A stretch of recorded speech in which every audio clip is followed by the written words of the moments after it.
مشرق وسطی میں جاری جنگ کے حوالے سے متضاد خبریں سامنے آ رہی ہیں، جہاں صدر ڈونلڈ ٹرمپ نے دعویٰ کیا ہے کہ ایران مذاکرات کے لیے منتیں کر رہا ہے اور اسی بنیاد پر انہوں نے ایرانی توانائی تنصیبات پر حملے 6 اپریل تک روکنے کا اعلان کیا ہے۔ دوسری جانب تہران نے امریکی تجاویز کے جواب میں اپنی سخت شرائط پیش کر دی ہیں، جن میں جنگی نقصانات کا معاوضہ اور مستقبل میں حملے نہ کرنے کی ضمانت شامل ہے۔ امریکی نائب صدر جے ڈی وینس کا کہنا ہے کہ ایران کی فوجی طاقت بڑی حد تک ختم ہو چکی ہے، جبکہ ایران نے ان دعووں کو مسترد کرتے ہوئے 10 لاکھ فوجی متحرک کر دیے ہیں۔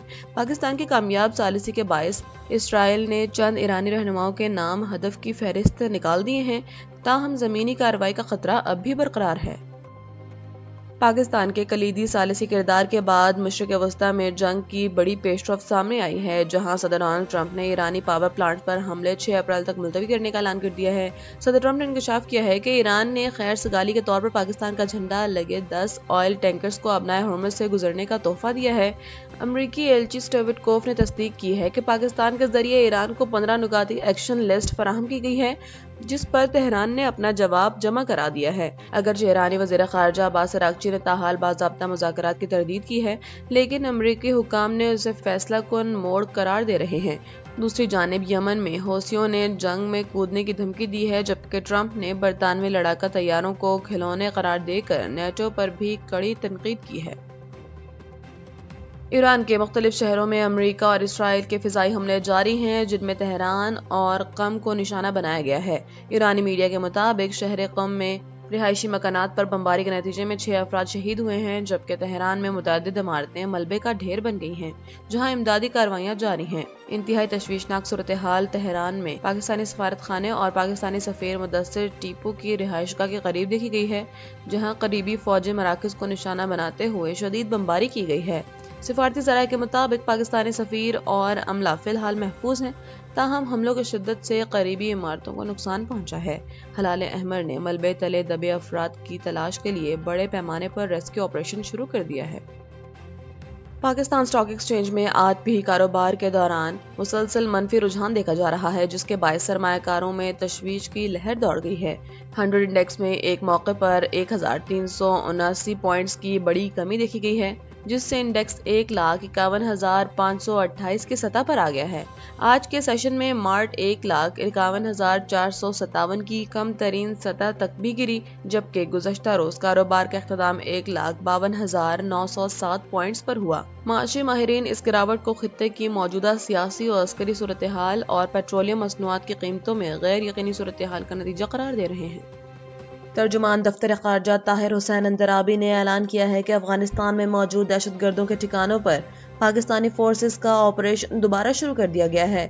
عید کے دوران دیا گیا عارضی وقفہ 23 اور 24 مارچ کے درمیانی شب ختم ہو گیا ہے اور اب یہ کارروائیاں اپنے حتمی اہداف کے حصول تک جاری رہیں گی۔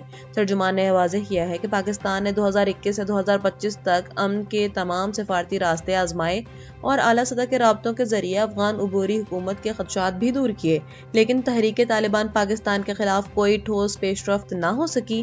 پاکستان نے مطالبہ کیا ہے کہ افغان حکومت دہشت گرد عناصر کی حمایت فوری ختم کرے، کیونکہ اب امن کی مزید کوششوں کا وقت ختم ہو چکا ہے۔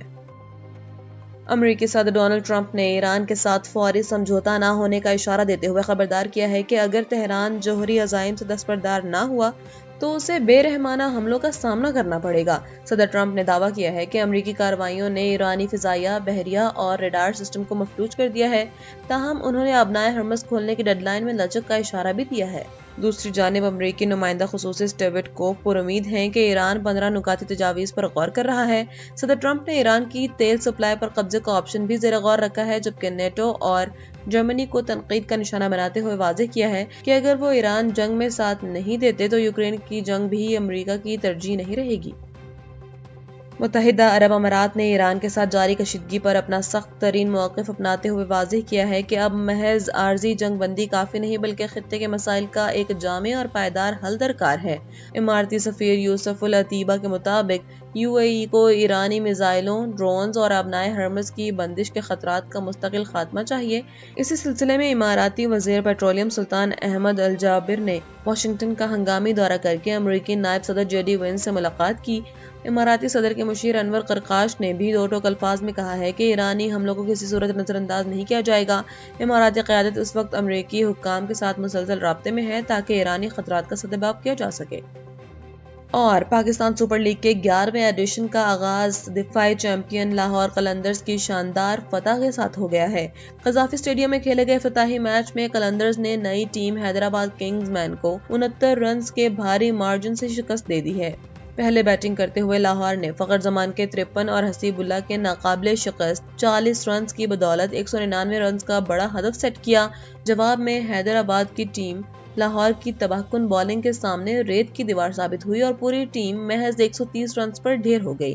علاقائی کشیدگی اور توانائی بحران کے باعث میچ خالی اسٹیڈیم میں کھیلا گیا جسے شائقین نے براہ راست دیکھا۔